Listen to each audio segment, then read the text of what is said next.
आणि ज्यांचा जेवढा अपमान, ज्यांची निंदा जेवढी जास्त होईल ना, टाळ्या पण त्यांसाठी तेवढ्या वाढल्या जातात. मग जीवनामध्ये ज्याला गरिबीला तोडायचंय, ज्याला आयुष्यात मिरॅकल अचीव करायचंय ना, त्यांनी स्वतःचं रक्त जाळलंच पाहिजे. परीक्षेचे पेपर कॉप्या करून पास झाले तरी चालन, पण जिंदगीचा पेपर, जिंदगीच्या पेपरमध्ये जे क्वेश्चन्स असतात ना, ते सगळ्याचे वेगळे वेगळे असतात आणि त्याचे उत्तर सगळ्याला वेगळे वेगळे द्यायचे असतात. मी कमवायला लागल्यानंतर माझे आई वडील दुःखात राहिले नाही पाहिजे.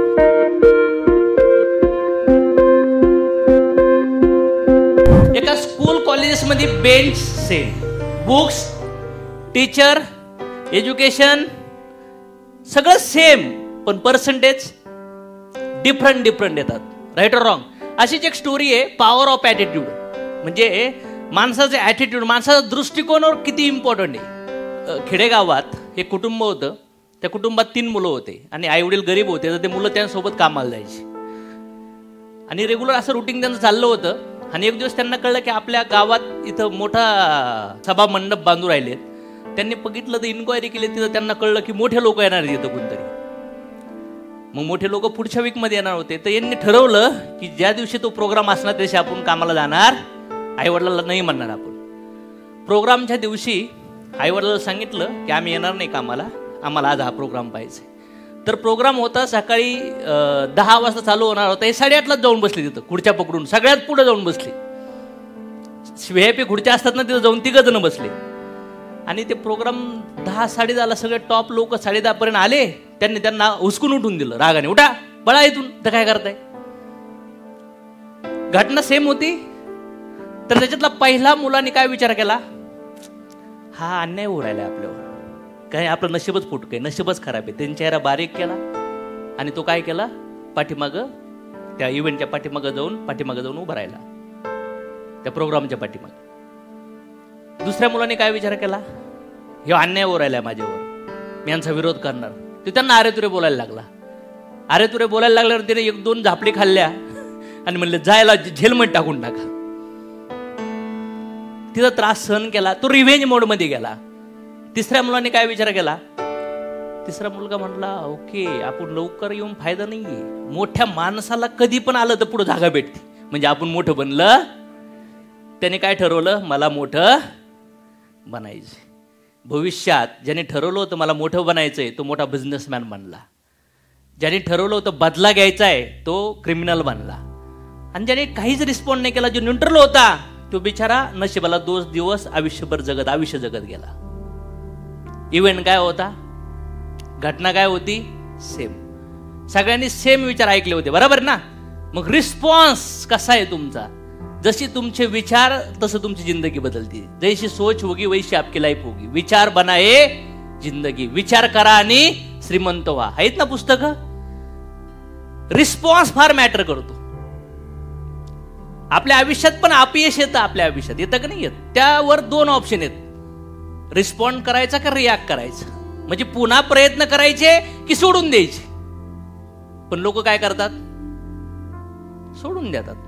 लहान मुलं हट्ट एवढा करतात की मुलाला द्यावावंच. पण काही लहान मुलं हट्ट करतात, 2-3 वेळा सांगतात, आई बाप म्हणले थांबून बसतात, पण काही थांबत नाहीत, त्यांना आईबापाला द्यावावंच. तर या स्टोरीमध्ये जो ॲटिट्यूड तयार झाला होता, जो तिघांनी रिस्पॉन्ड वेगळा दिला, तिघं सेम भाऊ ना, एकाच आईवडिलाची 3 मुलं, तरी रिस्पॉन्ड वेगळा का होता त्यांचा, काय वाटतं तुम्हाला, काय कारण असेल. हा, विचार वेगळे का.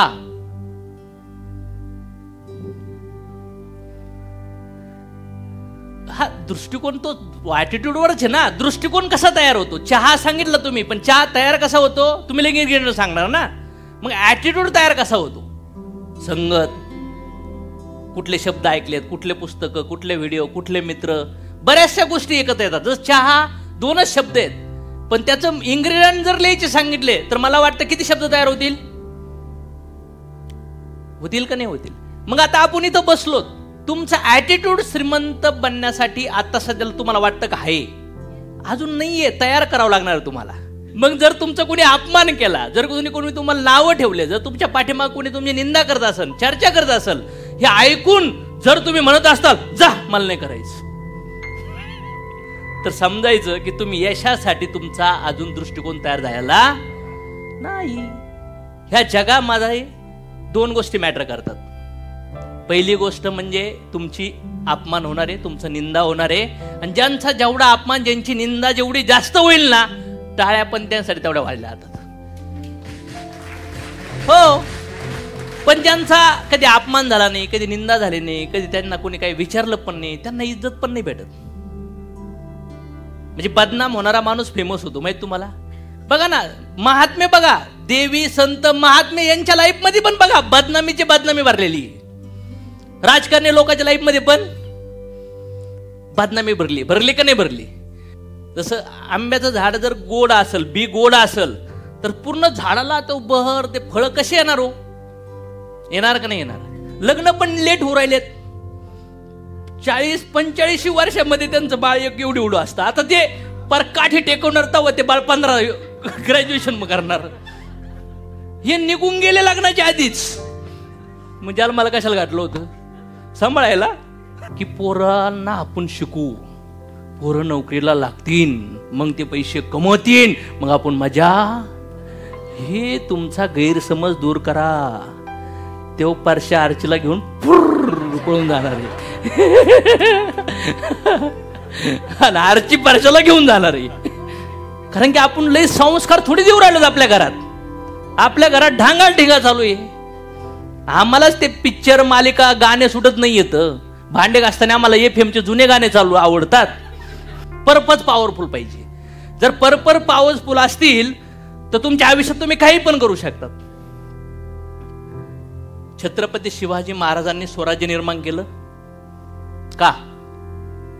का ते जागे झाले? का स्वराज्यासाठी लढले? का त्याने टीम बनवली? का मावळे लढण्यासाठी, मरण्यासाठी, बायका विधवा होण्यासाठी, मुलं अनाथ होण्यासाठी तयार होते त्यांच्या टीम मध्ये येण्यासाठी? वाय? गाडी, मर्सिडीज, 1 लाख, शिक्षण, नॉर्मल जीवन जगावं, शांततेने झोप यावी, एवढ्यासाठी स्वराज्य बलिदान केलं. सुभाषचंद्र बोस काय म्हणत होते? तुम मुझे खून दो, मैं तुम्हें आजादी दूंगा. मग जीवनामध्ये ज्याला गरिबीला तोडायचंय, ज्याला आयुष्यात मिरॅकल अचीव करायचंय ना, त्यांनी स्वतःचं रक्त जाळलंच पाहिजे. कोणाच तरी डोकं सटकलंच.